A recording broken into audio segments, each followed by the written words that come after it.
So in this video, I'm going to be talking to you about a Toyota T100.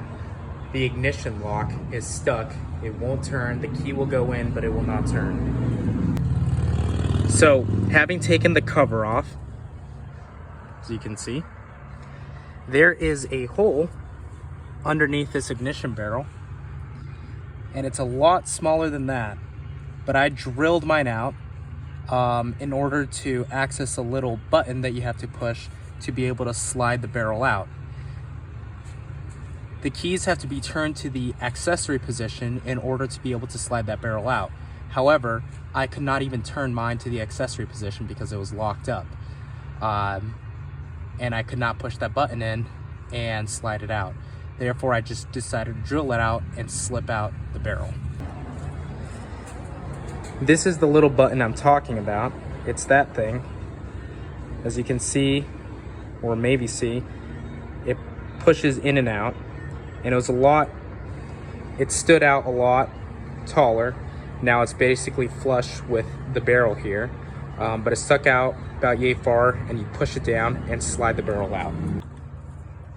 This is the barrel in the ignition housing, and the little button I was referring to, you usually use like a small screwdriver, Phillips, something to poke up through there, push it if this is turned to the accessory position, and this barrel should slide right out. If you, however, are not able to do that, I would suggest drilling that out instead of drilling this part out. This is the ignition barrel out of the ignition housing, obviously. Now, in order to get the tumbler part out, what you have to do is you have to push this lever, and I've already gotten it out, so this lever moves up and down, and you can see it's got a little tab that fits down inside and holds this part in place. So flip that up and it should come right out. Now, in the process of troubleshooting, I've removed all the tumblers. I'm not putting them back in. For all I care, you can start this with a screwdriver now. In the normal off position, when you stick the key in, there is a little wedge that goes into this slot right here. As this key pushes in,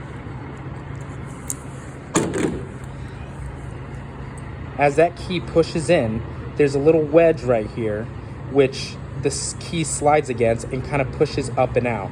What that does is that pushes up against that little lever we were talking about.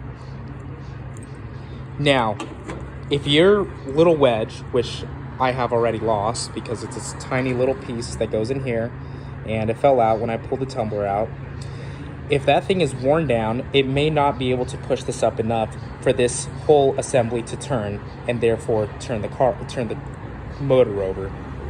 Since this is inside, maybe this will give you a better idea. Remember that little tab that you could see, the little brass or bronze tab, whatever it is? You can see it moving kind of in there. Stick the key in. Ideally, that wedge will push this part up. That's what gives you that little that buzzing sound to let you know the key is in the ignition. Now you turn it, but you can see mine only turns a quarter of a turn. It would not even turn to accessories, which is somewhere over here. The accessory position is somewhere over here. If that wedge was in there, it would push this up out of the way and allow this to rotate all the way in order to be able to start the car.